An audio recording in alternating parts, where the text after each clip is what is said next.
안녕하세요. 삼교육을 맡고 있는 김정환 목사입니다. 오늘부터 해설이 있는 요한복음 필사 첫 번째 시간을 함께 갖고자 합니다. 여행 좋아하시나요? 저는 여행을 좋아하는 편입니다. 누군가 함께 여행을 다니다 보면 사람마다 추구하는 여행 스타일이 다름을 보게 되죠. 이 여행 스타일을 크게 두 가지로 나눌 수 있는 것 같습니다. 어떤 분들은 이 목적지를 향해서 열심히 바쁘게 여행하시는 분들이 있으십니다. 또 반면 어떤 분들은 천천히 이 주변 환경을 감상하면서 지내시는 그런 분들도 있으십니다. 어떤 것이 딱히 정답이라고 우리가 말하기는 어려울 것 같습니다. 각자 선호하는 것의 차이일 뿐이고 선택의 차이일 뿐이겠죠. 우리가 매년 필사를 합니다. 그런데 늘 필사를 할 때마다 마음 한켠에는 아쉬움이 있었습니다. 목적지를 향해 필사 완료를 위해서 집중해서 열심히 했는데 정작 끝나고 나면은 말씀의 그 내용들을 놓쳤을 때가 많았음을 생각해 보게 됩니다. 그래서 스스로에게 질문해 보게 되었습니다. 이렇게 필사해도 되나? 이런 필사가 의미가 있을까? 그런 질문들을 해보게 되었습니다. 우리 성도님들은 이런 고민을 해보신 적이 없으신가요? 그래서 이번 요한복음 필사는 조금 더 의미 있는 그런 시간을 갖고자 합니다. 그리고 혼자 쓰는 것보다 함께 진도를 맞춰서 진행한다면은 좀 더 우리가 의미 있는 그런 시간들이 되지 않을까 생각이 들었습니다. 그래서 두 가지의 목적을 가지고 이 컨텐츠를 준비하게 되었습니다. 하나는 요한복음을 통해 예수님을 찾는 것입니다. 요한복음 이 말씀을 통해 계시된 예수 그리스도를 인격적으로 만나는 그런 은혜의 시간이 되기를 소망합니다. 또 한 가지는 필사를 완료하는 겁니다. 혼자 하는 건 힘듭니다. 그러나 함께 목표를 세워서 차근차근 밟아간다면 우리 모두 필사를 완료할 수 있을 줄 믿습니다. 그래서 우리가 요한복음의 그 의미를 찾기 위해서는 김영국 목사님의 요한과 함께 예수 찾기라는 그런 책을 준비했습니다. 이 책에 있는 내용을 중심으로 우리가 함께 이 요한복음에 나타난 예수님을 찾아가며 만나가는 그런 시간을 가질 겁니다. 그리고 나서 우리가 그 이후에는 우리 교회에서 제공된 필사책을 가지고 함께 그 정해진 분량을 가지고 필사하는 시간을 갖도록 하겠습니다. 우리가 정말 이 사순절 필사의 도전을 보면서 무엇보다도 사도 요한을 통해 전해진 예수 그리스도, 계시된 그 예수 그리스도를 깊게 만나는 그 은혜가 우리가 함께 하기를 소망합니다. 자, 이제 요한복음 1장에 대해서 보도록 하겠습니다. 요한복음 1장은 요한복음 전체 안에서 서론에 포함되는 부분들이고요. 또 요한복음을 풀어나가는 중요한 키와 같은 말씀이 담겨 있습니다. 이 요한복음 1장에 보게 되면은 중요한 세 가지 질문들을 우리에게 해주고 있습니다. 그 질문들에 대한 답 또한 우리에게 제시해주고 있고 또 그 답들을 우리가 이 요한복음 필사를 통해 찾아가면 너무나 좋을 것 같습니다. 첫 번째 질문은 세상이 처음에 어떻게 존재하게 되었는가? 두 번째는 세상이 그렇게 만들어진 줄을 우리가 어떻게 아는가? 세 번째 질문은 그 진리와 예수님이 무슨 관계가 있는가? 이 세 가지 질문을 가지고 우리가 한번 답을 찾아가 보도록 하겠습니다. 첫 번째 질문입니다. 첫 번째 질문, 모든 것의 근원은 무엇인가? 의 질문입니다. 자녀를 키우다 보면 자녀들이 이런 질문을 할 때가 있습니다. 엄마, 아빠, 나는 어떻게 태어났어? 세상은 어떻게 만들어졌지? 이런 질문을 들어본 적 있지는 않습니까? 혹은 부모님께 해본 적이 있지 않습니까? 이 세상이 어떻게 만들어졌는가? 이것은 근원적인 질문입니다. 그런데 인류는 역사를 거듭하면서 이 질문에 대한 두 가지의 답을 제시하게 되었습니다. 하나는 유물론적 입장이고요. 다른 한 가지는 유실론적 입장입니다. 먼저 유물론적 입장을 보게 되면요, 이런 내용입니다. 물질이라는 것은 1차적인 것이죠. 원래 물질은 존재하는 것이고 정신과 의식이라는 것은 물질에 의해서 우연에 의해 파생되었다라고 봅니다. 그래서 2차적인 것이라는 것이죠. 인간이란 나라는 존재는 이 물질 세계 가운데 우연에 거쳐서 나라는 존재가 등장하게 되었고, 나라는 존재는 우연을 통해 발전에 거듭하여 소멸한다라고 본다라는 것이죠. 그래서 인간이란 존재가 죽으면은 흙으로 돌아가고 무기물로 돌아간다라고 바라본다라는 것입니다. 모든 삶의 과정들이 우연의 연속이라고 보는 것이 이 유물론적인 입장의 핵심입니다. 그래서 이 유물론은 이 무신론과 상응하는 것을 보게 됩니다. 다음으로는 유실론입니다. 이 유실론은 우리가 잘 알고 있는 것처럼 이 세상의 시작은 물질이 아니라 하나님께서 존재하셨고, 신이 존재했고, 그 신이 하나님께서 물질과 세상을 만들었다라고 하는 그런 입장이죠. 우리는 이 유물론과 이 유실론이라는 부분들은 사실 증명에 대한 부분으로 돌아보면 안 됩니다. 이것은 증명할 문제가 아니라 각자가 취해야 할 세계관이라는 입장을 우리는 기억해야 됩니다. 그런데 재미있는 부분이 있습니다. 영국의 이론 물리학자 로저 펜로즈라는 분인데요. 이분이 2020년 노벨 물리학상을 받은 분이고 블랙홀 연구의 대가이신 분입니다. 이분이 이런 재미있는 연구를 했습니다. 우주가 우발적으로 질서정연하게 만들어질 확률에 대한 연구를 했는데, 그가 봤을 때 그 확률은 100억 곱하기 123분의 1이라는 확률이 나왔다고 합니다. 즉 그가 볼 때는 우연히 우주가 이 세상이 존재할 가능성은 거의 없어 보인다는 것이죠. 그래서 요즘에는 유실론적인 입장의 과학자들이 많이 서 있는 모습을 보게 됩니다. 한국에서도 대표적인 분이 누구가 있겠습니까? 서울대 물리천문학부의 우종학 교수님, 그분들 여기에 속해 있음을 보게 됩니다. 그렇다면 성경에서는 무엇이라고 답을 하고 있을까요? 요한복음 1장 1절에 있는 말씀을 같이 한번 읽어보겠습니다. 태초에 말씀이 계시니라. 이 말씀이 하나님과 함께 계셨으니 이 말씀은 곧 하나님이시니라. 아멘. 태초에 말씀이 계시니라. 이 요한복음 1장 1절의 말씀을 보면은 어떤 말씀이 기억나십니까? 그렇죠. 창세기 1장의 말씀이죠. 태초에 하나님이 천지를 창조하시니라. 그런데 하나님이 세상을 어떻게 창조하십니까? 말씀으로, 말의 힘으로 창조하고 계심을 보게 됩니다. 참 재밌습니다. 이 말의 힘이라는 거는 재밌고 또 큰 것 같습니다. 왜냐하면 우리 속담 중에도 말과 관련된 내용들이 정말 많지 않습니까? 이 말의 영향력이나 능력을 우리는 일상생활을 통해서 부분적으로 경험하는 적이 많죠. 누군가가 나를 칭찬해주면 기분이 좋아집니다. 그런데 누군가 나를 비판하면 자존감이 낮아지죠. 유명 인사들 중에서도 말 한마디를 잘못해서 낭패를 본 분들이 많습니다.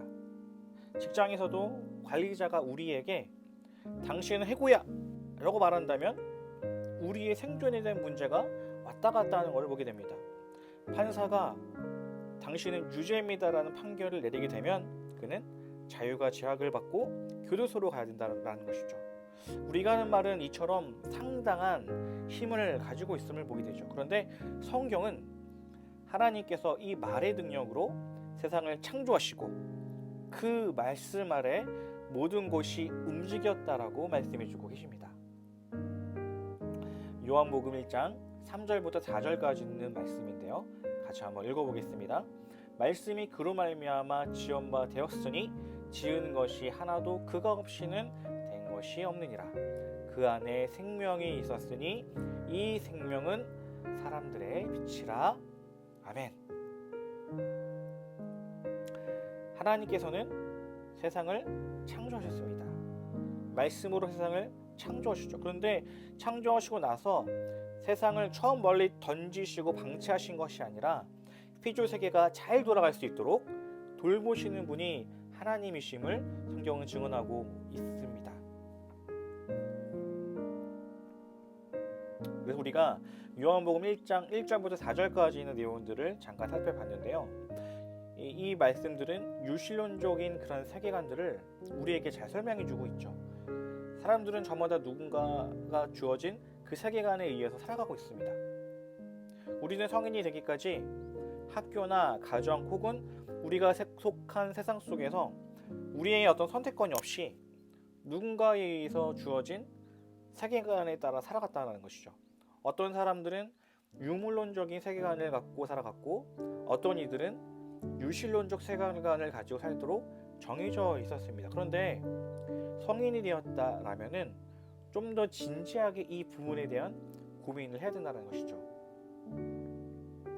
우리 인생에 숱한 고민들이 있습니다.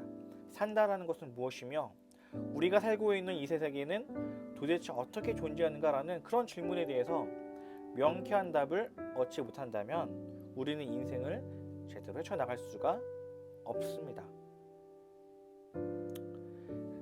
유물론적인 세계관이냐 유실론적인 세계관이냐, 이 문제는 과학의 문제가 아니라 신념에 대한 문제이고 세계관에 대한 문제라는 것이죠. 그리고 이 신념에 대한 문제가 왜 중요하냐면 사람의 모든 판단은 그의 신념에 따라 그의 세계관에 따라 좌지우지되기 때문입니다. 그래서 우리는 세계관을 정하는 것이 너무나 중요하다는 것이죠. 저는 제가 살아오는 인생의 많은 일들을 통해 그리고 많은 공부를 통해 또 성경을 통해 깨닫게 된 부분들이 있었습니다. 이 세상이 존재하고 나라는 인간이 존재한다는 것을 생각해 봤을 때 제가 봤을 때는 이 유물론적인 세계관보다는 유실론적인 세계관이 더 맞다라고 저는 생각을 합니다. 그래서 저는 이것을 제가 믿기로 주님을 믿기로 결정했다라는 것이죠. 우리는 이 세계관에 대한 선택을 해야 될 존재들입니다. 광활한 우주가 어떻게 존재하는 것인지, 나란 어떤 존재인지, 나는 어떻게 살아야 되는지, 이런 질문 앞에 우리는 두 가지 선택을 할 수가 있습니다. 어떤 분들은 나와 세상은 물질의 기인에 존재한다라고 믿는 유물론적 세계관을 선택할 수 있습니다. 그리고 다른 분들은 저처럼 신이 하나님께서 세상을 창조하시고 유지하고 있다는 그 믿음, 유실론적인 입장을 취할 수 있습니다. 이것은 논증에 대한 문제가 아니라 증명에 대한 문제가 아니라 선택에 대한 문제입니다. 여러분들은 어떤 선택을 하기를 원하십니까? 우리가 요한복음 필사를 통해 그 질문들을 하나하나씩 찾아가며 결정하는 우리가 되었으면 좋겠습니다. 네, 이어서 두 번째 질문을 보도록 하겠습니다. 두 번째 질문입니다. 인간은 진리를 어떻게 알 수 있는가? 하나님께서 신이 세상을 창조하시고 유지하신다는 것을 우리는 어떻게 알 수 있을까? 이 진리를 어떻게 알 수 있을까? 여러 가지 많은 그런 고민들을 할 수 있을 것입니다.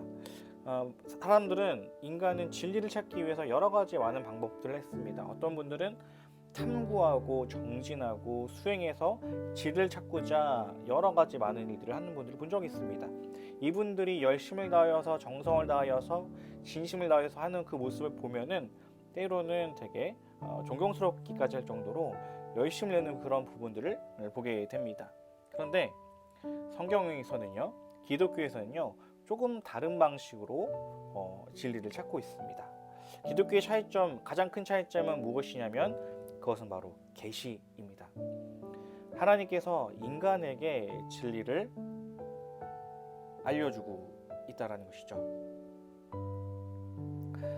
하나님께서 알려주신다는 것은 곧 계시라고 말해주고 있습니다. 이 계시의 의미는 펼쳐 보여주다, 감춰져 있던 것이 보여주다, 볼 수 없던 것을 보여주다라는 그런 의미를 담고 있습니다. 요한복음 1장 5절에 있는 말씀인데요. 같이 한번 읽어보도록 하겠습니다. 빛이 어둠에 비치되 어둠이 깨닫지 못하더라. 아멘. 자, 요한복음 1장 9절 말씀도 또 읽도록 하겠습니다. 참 빛 곧 세상에 와서 각 사람에게 비추는 빛이 있었나니. 인간이란 사람들은 어둠 가운데 있다라고 말해주고 있습니다. 어둠 가운데 있을 때 빛이 들어와 어둠을 밝혀주었다라는 것이죠. 이 불교에 보면 암중모색이라는 그런 표현들이 있습니다. 깜깜한 어둠 속에서 더듬거리며 찾고 있다라는 것이죠. 이 세상의 진리를 찾고 있는 방식들이 이렇게 묘사될 수 있을 것 같습니다. 어두운 가운데 더듬거리며 그 진리를 찾고 있다는 것이죠. 때문에 아무리 노력해도 제한적일 뿐이고 진리를 찾을 수 없다라는 것입니다. 그래서 하나님이 빛을 비추어 주셨다라는 것입니다. 우리에게 빛을 비춰 주셨습니다. 그분이 바로 예수 그리스도입니다. 그렇다면 사람들은 어떤 반응을 보였을까요? 요한복음 1장 10절에서 11절까지 있는 말씀입니다. 다 같이 한번 읽어보도록 하겠습니다.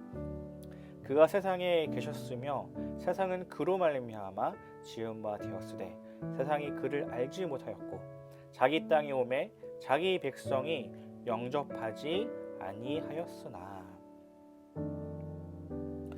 이 어둠 가운데 진리를 찾는 이 사람들을 위해 주님께서 이 땅에 오셨습니다. 빛으로 오셨음에도 불구하고 사람들은 그분을 거절했다라는 것이죠. 우리는 이 요한복음 말씀을 필사하면서 사람들이 예수님을 어떻게 대하고 있는지를 보게 될 것입니다. 그들은 늘 주님께 반대하고는 거부하고 있는 그런 사람들의 모습을 보게 됩니다. 그런데 요한복음 1장 12절에 있는 말씀을 같이 한번 읽어보겠습니다. 영접하는 자, 곧 그 이름을 믿는 자에게는 하나님의 자녀가 되는 권세를 주셨으니. 아멘. 그런데 놀라운 비밀이 있습니다.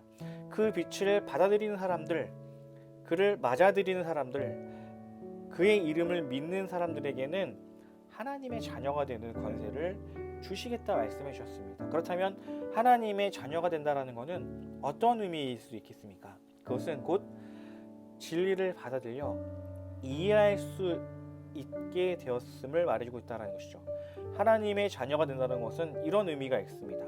하나님의 세계에 들어가서 하나님을 알아가고 하나님을 충분히 누리는 삶을 시작하게 되었다라는 그런 의미를 갖고 있다는 것입니다. 하나님이 이 땅에 오셔서 빛을 비춰주신 중요한 목적이 있습니다. 그것은 어둠 속에 있는 사람들을 하나님의 세계로 불려들여서 하나님의 세계를 이해하고 하나님과 특별한 관계를 누리며 살기 위함이라는 것입니다. 이것이 성경이 진리를 찾아가는 방식이라는 것이죠. 똑같은 사진이 있습니다. 왼쪽에 있는 사진은 어둡고 오른쪽에 있는 사진은 밝은 사진이죠. 같은 길이지만 어두운 길과 밝은 길에 대한 차이점이 있습니다. 세상의 방식은 암중모색이라는 것이죠.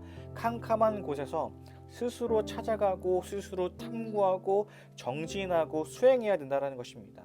반면에 성경은 인간의 한계를 분명히 알고 있기 때문에, 즉 스스로 할 수 없음을 알고 있기 때문에 하나님이 우리에게 빛을 비춰주셔서 거기에 반응하게 하시고 그 빛을 따라 진리를 알아가게 하신다라고 말씀해주고 계십니다. 이어서 세 번째 질문을 보도록 하겠습니다. 세 번째 질문은 진리와 예수님은 어떤 관계인가입니다. 궁극적인 그 진리와 예수님은 어떤 관계가 있을까요? 이 세상에 4대 성인이 있습니다. 흔히들 사람들이 말하길 4대 성인 하면은 소크라테스, 석가모니, 공자, 예수 이렇게 4명의 위인들을 든다라고 얘기하죠. 이들은 각자의 방법으로 그 진리에 대한 탐구를 해오고 있음을 보게 됩니다. 먼저 소크라테스는 끊임없이 질문을 합니다. 질문법을 통해 그는 진리를 추구했습니다. 왜 우리가 사는가? 세상은 어떻게 존재하는가? 우리가 어떻게 인생을 살아가야 될까라는 그런 숱한 그 질문들을 통해서 진리를 찾고자 했던 것이 소크라테스였습니다. 그런데 그가 한 마지막 말은 이것입니다. 가장 확실한 것은 내가 진리를 모른다는 것이다. 즉, 이 소크라테스가 발견하기를 그가 발견한 진리라는 것은 내가 모른다는 것, 진리를 모른다는 것이 진리다라고 말했습니다. 석가모니는요, 진리를 찾기 위해 출가한 인물이죠. 근데 그가 이렇게 얘기합니다. 나를 의지하지 말고 나를 통해 진리를 의지하라 라고 말했다는 것이죠. 나 석가모니를 따르지 말라라고 했다는 것입니다. 나를 따르는 것이 아니라 너희 스스로 각자 해탈의 경지에 이르도록 수행하고 깨달으라 라고 말했다는 것이죠. 그래서 이 석가모니가 그 마지막 설법 가운데 이렇게 얘기합니다. 나를 의지하지 말라, 나를 통해 진리를 의지하라. 즉 나를 의지하지 말고 너희 스스로 너희 속에 있는 그 불성을 깨닫고 스스로 진리를 깨달아야 한다라는 것입니다. 자, 공자는 논어선진편에서 이렇게 얘기합니다. 삶도 모르는데 어떻게 죽음을 알겠느냐. 인간의 이 삶 너머에 있는 그 죽음을 우리는 알 수 없으니 현실에 지혜롭게 살도록 충실하자. 인과 효를 강조하면서 삶을 살아갈 그 지혜를 찾았던 것이 바로 공자였다는 것입니다. 그렇다면 예수님의 주장은 어떤 것일까요? 예수님은 이렇게 말씀해주고 계십니다. 요한복음 1장 14절에 있는 말씀입니다. 다 같이 읽어보도록 하겠습니다. 말씀이 육신이 되어 우리 가운데 거하심에 우리가 그의 영광을 보니 아버지의 독생자의 영광이요 은혜와 진리가 충만하더라. 아멘. 말씀이 육신이 되셨습니다. 이 말씀이 곧 그리스도이시죠. 예수님께서 이 땅 가운데 오셨습니다. 이 세상의 진리를 탐구하는 방법은 우리가 진리를 찾기 위해서, 우리가 하나님을 신을 찾기 위해서 노력하는, 탐구하는, 정진하는 그런 모습들, 그 가운데 한계성을 보게 되는데, 주님께서는 우리를 위해 이 땅에 오셨다라는 것이죠. 이 말씀이신 주님이 우리 가운데 오셨는데, 그분은 하나님의 독생자의 영광이요 은혜와 진리가 충만하다라고 말해주고 있습니다. 즉 그분 안에 은혜가 있고 그분 안에 진리가 있다라는 것이죠. 여기서 말하는 그 은혜가 무엇입니까? 모든 인간과 모든 피조물이 살아남을 수 있도록 하나님이 주시는 그런 선물을 은혜라고 한다는 것이죠. 예수 그리스도 안에 그 은혜가 있다는 것입니다. 진리가 무엇입니까? 진리는 하나님께 속한 것이고 또한 하나님 자신이 곧 진리라는 것입니다. 우리가 찾고 있는 그 진리 어디에 있습니까? 누구에게 있습니까? 예수 그리스도의 안에 가득 차 있음을 보게 됩니다. 다른 성인들은 진리를 알 수 있을 때까지 추구하라고 말합니다.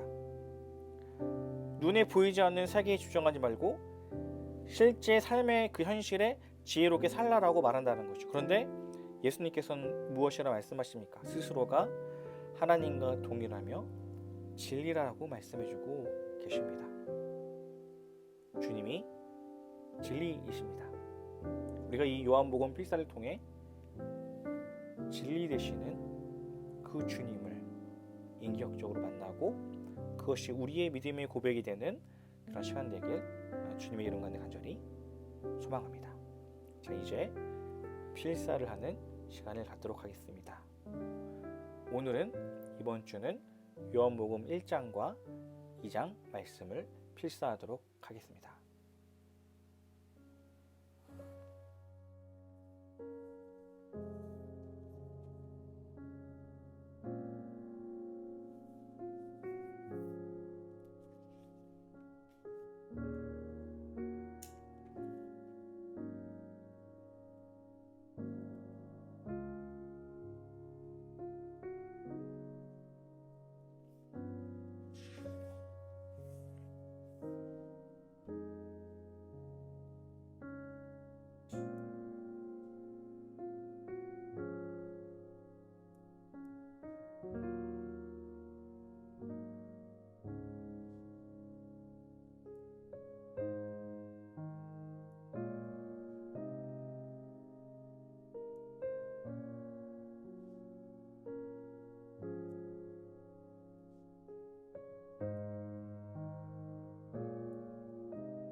네.